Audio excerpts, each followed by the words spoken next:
the reason I'm here today is all of these technology manufacturing leaders around the country, all over the world on the screen is to talk about how we strengthen our domestic semiconductor industry and secure America's supply chain.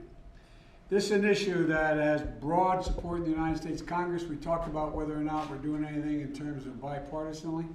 Well, we are. Both sides of the aisle are strongly supportive of what we're proposing, and where I think we can really get things done for the American people. In fact, today I received a letter from 23 senators, bipartisanly, and 42 House members, Republican and Democrats, supporting the CHIPS for America program. Now let me quote from the letter. It says, the Chinese Communist Party aggressively plans to reorient and dominate the semiconductor supply chain, and it goes into how much money they're pouring into being able to do that. But I've been saying for some time now, China and the rest of the world is not waiting, and there's no reason why Americans should wait. We're investing aggressively in areas like semiconductors and batteries. That's what they're doing, and others. So must we. We are seeking a significant investment in this piece of legislation, and it's important, but we know it's not sufficient. The American Jobs Plan that I've put forward is part of about revitalizing American manufacturing and securing our supply chains, investing in research and development as we used to in a very healthy manner. But it's also about much more than that. It's about investing in infrastructure, not for the 20th century, but the 21st century. It's not just roads and bridges. We're investing in water systems so Americans can have clean water infrastructure. We're investing in high-speed rail infrastructure. We're building charging stations to support America's electric vehicle future, and investing in that infrastructure.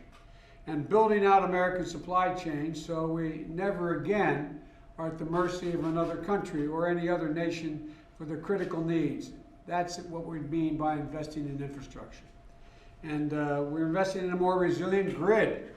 I understand you discussed that a little bit earlier today. Investing as well in asbestos-free schools for our kids. That's investing in infrastructure. Building a support system to take care of our elderly parents and our kids with disabilities at home so that people can go to work. That's investing in infrastructure. Chips like the one I have here, these chips, these wafers, are batteries, broadband, it's all infrastructure. This is infrastructure. So look, we need to build the infrastructure of today, not repair the one of yesterday. And the plan I propose is going to create millions of jobs, rebuild America, protect our supply chains, and revitalize American manufacturing. And it's going to make America research and development a great engine again. We led the world in the middle of the 20th century. We led the world toward the end of the century.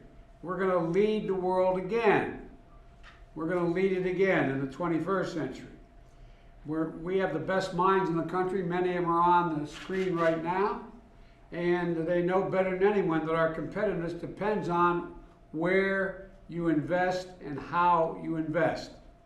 For too long, as a nation, we haven't been making the big, bold investments we need to outpace our global competitors. We've been falling behind on research and development and manufacturing. And put it bluntly, we have to step up our game. And I'm not ready to give up. I'm ready to work with all of you, with the Congress, both parties, to pass the American Jobs Plan and to make a once-in-a-generation investment in America's future. Again, we'll provide the innovation and spur breakthroughs, and we need the support, all your support on the screen and others, in order to get this work done. And we need you in turn to support the American workers, American communities in every part of the country. This is a moment for American strength and American unity, for government, industry, communities to work together to make sure that we're ready to meet the global competition that lies ahead, not continue to slide in terms of our investment. We're ranked like number 25th in the world now. That's not America. So I want to thank you all very much. and I appreciate all the time you've given us. Thank you guys, everybody. President, do you have any reaction to this shooting? Thank you guys. Whoa. Hang on just a second.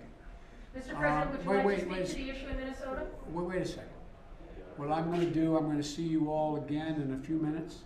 I have just taken the time, even though I was a few minutes late, to listen to the press conference. I'm preparing a statement, and I'll be happy to talk with you at the next meeting. Okay? Thank you so much. Thank you, sir.